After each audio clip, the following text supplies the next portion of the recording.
is a lamp unto my feet, and a light unto my path. Thy word is a lamp unto my feet, and a light unto my path.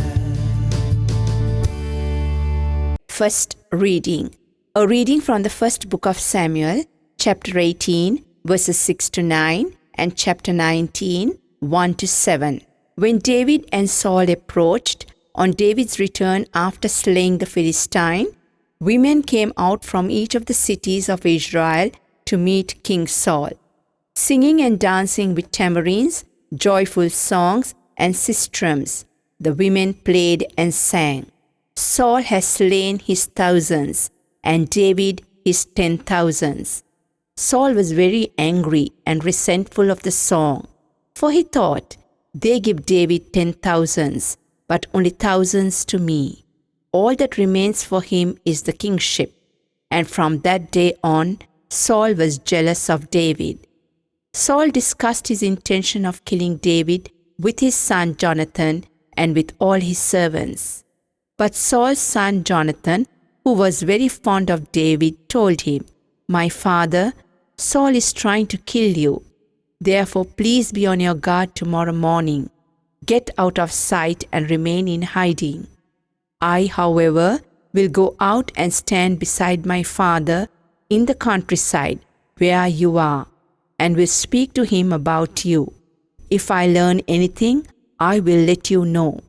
Jonathan then spoke well of David to his father Saul, saying to him, "Let not your majesty sin against his servant David, for he has committed no offense against you, but has helped you very much by his deeds, when he took his life in his hands and slew the Philistine, and the Lord brought about a great victory for all Israel through him. You were glad to see it. Why then should you become guilty of shedding innocent blood by killing David without cause?" Saul heeded Jonathan's plea and swore, "As the Lord lives, he shall not be killed."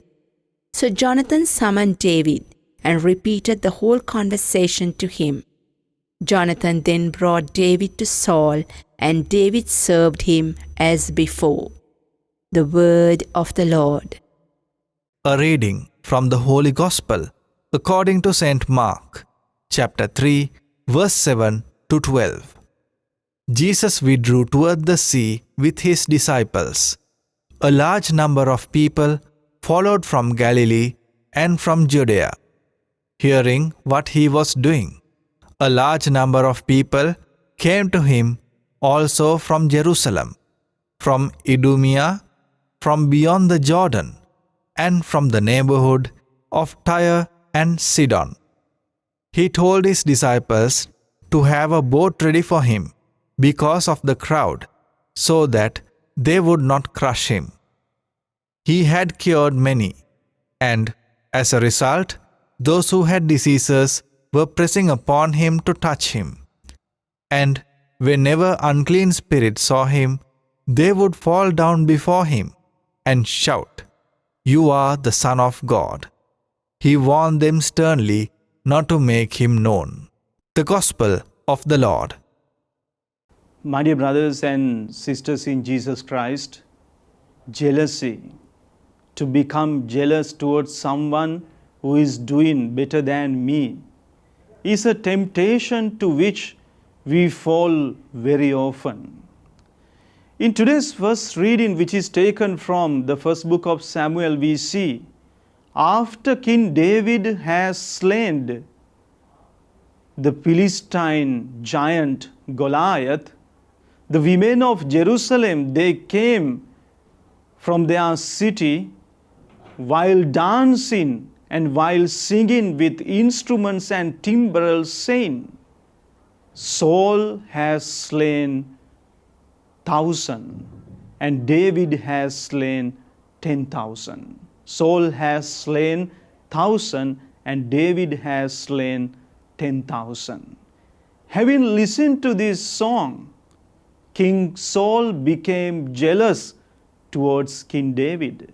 In fact, he determined to kill King David since King David was becoming more popular and famous among the Israelites. My dear brothers and sisters in Jesus Christ, luckily, Jonathan, the son of King Saul, intervened on this matter, and he explained the reality to his father King Saul, and he told, whatever King David has done has profited you. Whenever a successor does something better than his predecessor also receive its benefit. My dear brothers and sisters in Jesus Christ, this is a lesson that we must learn in our day-to-day lives. Because in our working places, in church associations, and in so many other places, there are predecessors as well as there are successors. Predecessors should be happy to see the success of their successors. When a successor is doing something better than his predecessor, the credit automatically goes to the predecessor as well. My dear brothers and sisters in Jesus Christ, in the second place, Jonathan, he knew very well that he would be elected as the second king of Israel if King David is killed and murdered. But still for all, he knew the gravity of this sin. That is why he told his father, King Saul, do not lay your hands on innocent blood, because it is going to be a grave sin. Dear brothers and sisters in Jesus Christ, this is another lesson that we can learn from Jonathan. What is the lesson we can learn from Jonathan? Because we are living in a society where everyone is craving for power, especially in political arena. The political leaders, they are ready to do anything and everything in order to secure their power. Whereas Jonathan, he saved the life of King David by knowing very well that if he is alive, Jonathan won't be elected as the king of Israel.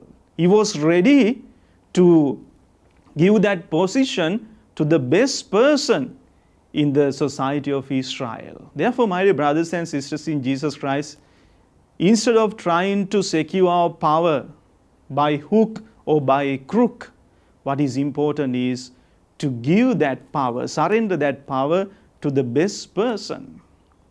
Therefore, dear brothers and sisters in Jesus Christ, let us try to learn these two lessons.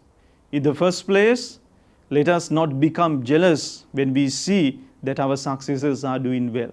In the second place, we must be able to surrender our power and to give power to the best people whom we come across in our society. Amen.